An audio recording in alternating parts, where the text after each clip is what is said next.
Hello and a huge warm welcome to all of our Calcasieu Parish school librarians. I am so excited that you're all here today. We have a really fantastic session planned, and I promise we're going to have some fun bringing STEM to life in your libraries. So here's a quick look at our game plan. First, we'll talk about our why we're all here. Then we'll get to meet the amazing little tool we'll be playing with today. After that, we'll connect it to your curriculum, and finally, we'll lay out our plan for you to get your hands on it and get creative. Okay, let's dive right in. The first thing we need to talk about is our foundation, our starting point. And you know what? It all begins with a very important group of people, all of you. Look, this session wasn't just pulled out of thin air. We sent out that parish-wide STEM survey. You took the time to respond with your thoughts and your needs, and believe me, we listened. Everything we're doing today is a direct result of your feedback. This is a team effort. All right, now for the main event. Let's get to know the tool that's going to help us unlock all of that awesome STEM potential you told us about in the survey. It's time to meet the Microbit. So, what is this thing? Well, let's start simple. And please don't let the words programmable computer scare you. Just think of it like a tiny creative brain. The BBC designed it specifically to make coding feel less like work and more like play, totally hands-on and fun for everybody. And, you know, this isn't some brand new, untested gadget that just appeared. The Microbit has a pretty rich history, actually. It builds on this legacy of educational computers that inspired whole generations. It officially launched back in 2016, and since then, millions of students all over the world have used it. It's a proven, powerful tool for learning. And the best part, the whole creative process is just so simple. It all starts with a student's imagination, right? From there, they code their idea. And a lot of the time, that just means dragging and dropping a few colored blocks. Then they send it to the Microbit, and boom, they get to watch their creation literally come to life, right in their hands. It honestly feels a little bit like magic. So let's get real for a second.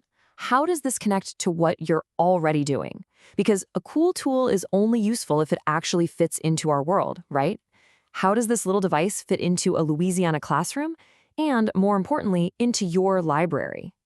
Now, this is where the Microbit becomes a real powerhouse. See, it's not just a coding tool, it's a cross-curricular one. You can hit state science standards by building a digital thermometer. You can work on math standards with an angle tool. You can even tackle ELA standards by letting students create their own interactive stories. It's like a bridge between technology and the lesson plans you already have. And you know, to make sure that we actually build that bridge, we wanted to remove the biggest hurdle right away. So, I am so thrilled to tell you that this is not just a demo.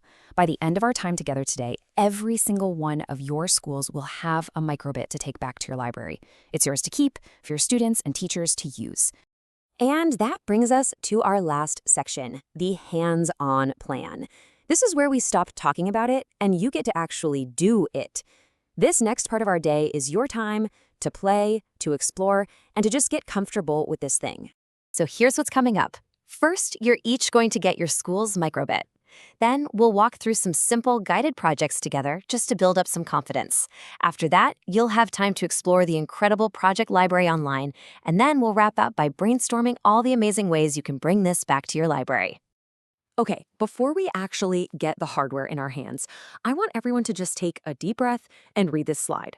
Let that sink in for a second. We are not trying to turn you into expert coders today, I promise. That is not the point. The goal here is to make you a confident guide. So what does a guide do? Well, you don't need to know all the answers. When a student comes up and asks, "How do I make the lights blink?" your role is simply to know where to point them.